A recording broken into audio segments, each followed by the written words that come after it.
Hey, we're Saints. Father Chris, Stephen Gregg, coming to you live. Happy Memorial Day to all of you beautiful people out there. As we film this lesson, we are celebrating this wonderful holiday in the Orthodox world, not even in the Orthodox world, but the American world. It's one of our national holidays, and it's a day that we have memory. We remember all of those people who lost their lives, gave their lives. So thank you to all those people and their families, and good to see you. How you doing?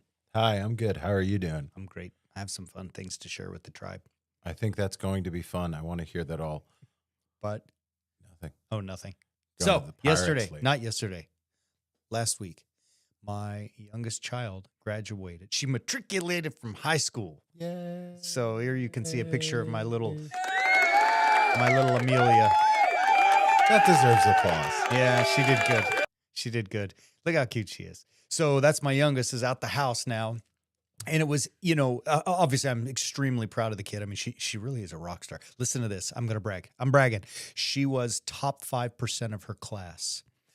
But here's what's like the ultimate daddy brag moment. She missed the top 1% by 0.1 in her GPA. But let me tell you what happened. When she was in 8th grade, she took an advanced class. They counted it in high school as an advanced class, but it wasn't weighted. And she couldn't get rid of it. So in other words, because of that one class that she got an A in 8th grade that wasn't weighted, it lowered her GPA because it wasn't weighted like an AP class was. And so she was in the top 5. I'm sorry, Amelia, but I'm still proud of you. So sad. I know. Is that the best of all first world problems to complain about? My kid and that's the other thing. GPAs, what the hell is that all about? When you get 4.0, man, there's no 4.7. Like, what is that? I know. It doesn't exist anymore. 4.0? 4.0. You got to get above a 4.0 I know. to be competitive. But otherwise, you're just so like my 3.6 is like looking real bad now.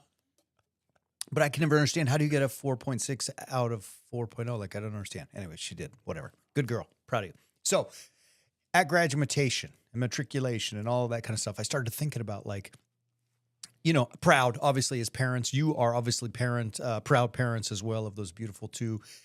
And people ask me, all right, so the setup, I know probably many know this, but not for all the audience. My oldest is away in college on one end of the country, and my youngest is just about ready to go. She will be on literally the other side of the country in college. And so my bride and I will be empty nesters for the first time. And though they've both gone away and traveled and all that stuff, and we've, been a home alone, this is like a different world. And so people have asked me, hey, Father, are you sad? And as I think about it, like, am I sad that they're gone? I said, no. I mean, not even a little bit. I mean, of course we will miss our children, right? Mm-hmm. The time we have around the table, the instruction, the conversation, all that kind of stuff. But we have been raising those children to be lions, right? Since the very day the first one was born and the very day the second one was born, we've done everything we can to raise them to go out and conquer the world.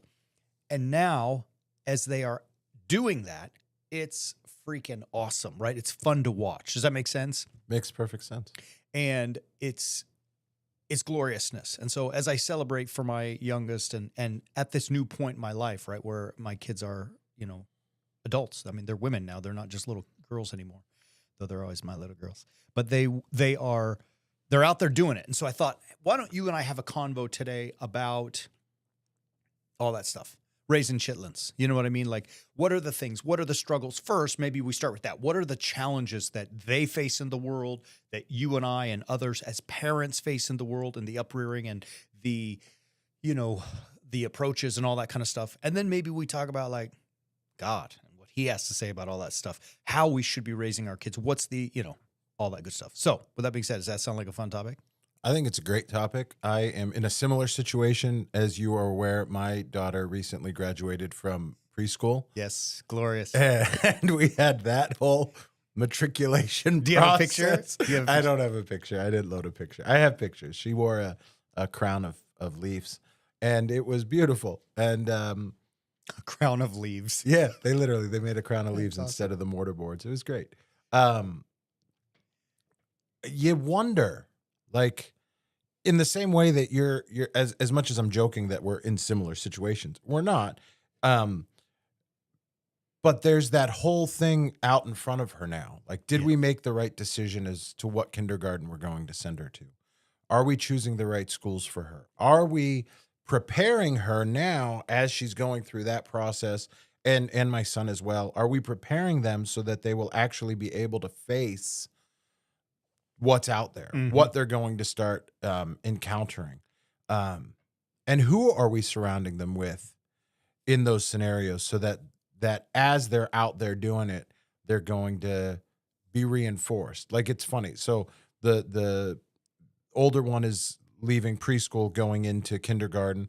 The younger one is leaving daycare going into preschool.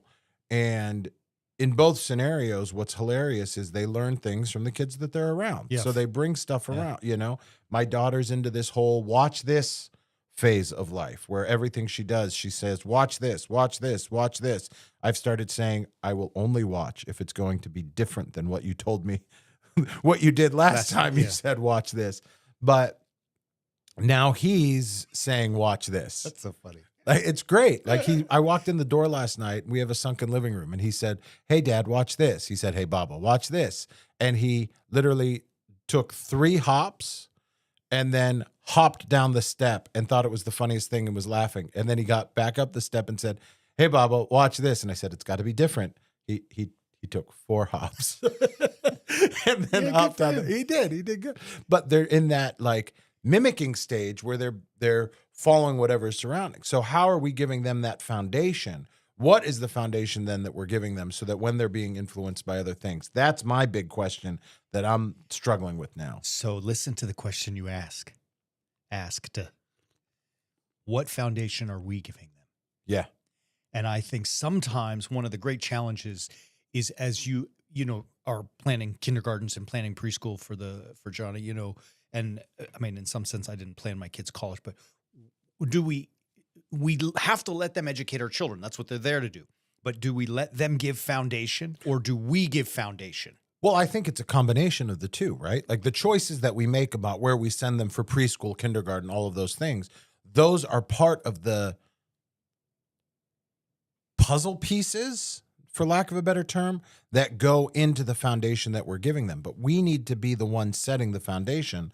Otherwise, what are we doing there? I mean, it's our job as parents, the way that I understand it, to set that foundation so that when they get out there and the parts of those foundations that we're providing, like, look, we put her in this kindergarten knowing that we can pull her out of that kindergarten if it's not going the way that we want it to.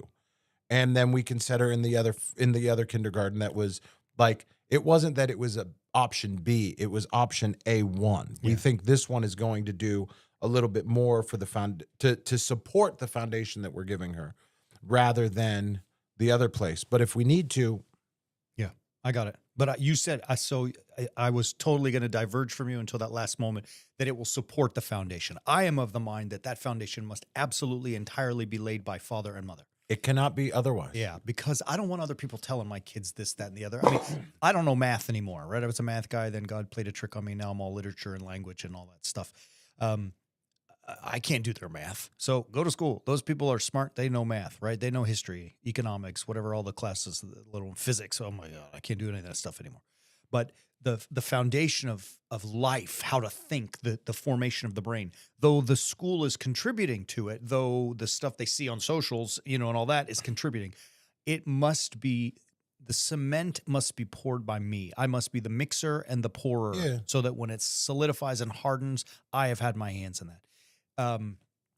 Entire I and my bride, and okay. And having said that, the church, her godparents, their godparents, grandparents, aunts, uncles, cousins, friends within the community, and even friends outside the parish community that are of like mind, but that the foundation is not in any way outside of my guidance, your bride, my bride. You know what I mean? Like, I don't want to take chance with laying that foundation. You shouldn't. You can't. Yeah. Right? Like, I mean, I see the way that my daughter's mind is starting to be formed. I need to have an active process and an active role in that process, huh? Yeah, I need to not only be having an active role in that process, I need to be driving that Yeah, process. I great. need to be figuring out like how, because I know what is out there. I mean, I've worked with youth for how many years at this point, and seen so many different things and results, and seen where people come. I know that I don't want her to be like what everything out there's a book out there that I a friend recommended to me called The Dumbest Generation Grows Up, talking about millennials and all of that crap that they Mhm. dealt with. And like I don't want my daughter to go that rabbit hole. I don't want her to go that path. I'm being deliberate about what we're doing, how we're doing it, and why we're doing it, what conversations we're having with Yeah. her, so that that foundation can be set, so that Yeah. when she gets even to kindergarten, they're supporting that foundation. They're not replacing it. Yeah, totally. Yes. Okay, fair. And this is not to be, boo-hooers or naysayers or doomsday people about like everything in the world is evil. I mean, yeah, there's crazy out there. But, in fairness to them, it's not their duty. It's not their responsibility. It's the same thing like when people bring kids to church. Like they expect you and I and our Sunday school program to give them everything about the faith In 45 minutes. in 45 minutes per week. per week if they bring them. Right. And so we don't do Sunday school in the summer. So you're talking about 35 weeks. So 35 hours a year. If they're perfect attendance, it's not even Mhm. 35 hours, say 25 hours that we're going to give them the faith. I mean, we're supplementary. Yeah. The parents have to teach those kids, right? Yeah. That's the duty. And so, as we are not taking licks at schools and all that kind of stuff, there are different moral codes and value systems and all that stuff out there. And so, Yeah. if those people, in the school systems teach them their values, they may not be what I want my kids, like you said, Yeah. I don't think anything that we've said thus far has been bashing what's going on out there. I think that we are just being clear that as parents, our job is to lay the foundation Right. and let the other stuff support that foundation. And we make choices as to where we might send our kids and what we might do. But we need to know that the guiding principles behind those choices that we are making are that the foundation setting is our job and they become a piece of that foundation. Yeah, totally. Yeah, and you're also combated with um, their friends and what they bring with Yep. them. There was one story. I don't know if I should tell this, but I'm going to tell it because it made my heart, filled with joy. There is a parent in our community here who I totally love. Strong. I mean, she's fierce, and in a good way, and is raising, children. And I remember one time overhearing a conversation between her and one of the children where, Mom, can I? No. Well, my friend so and so, his parents let him, are letting him do whatever it is. And the response was, I'm sorry that his parents don't love him.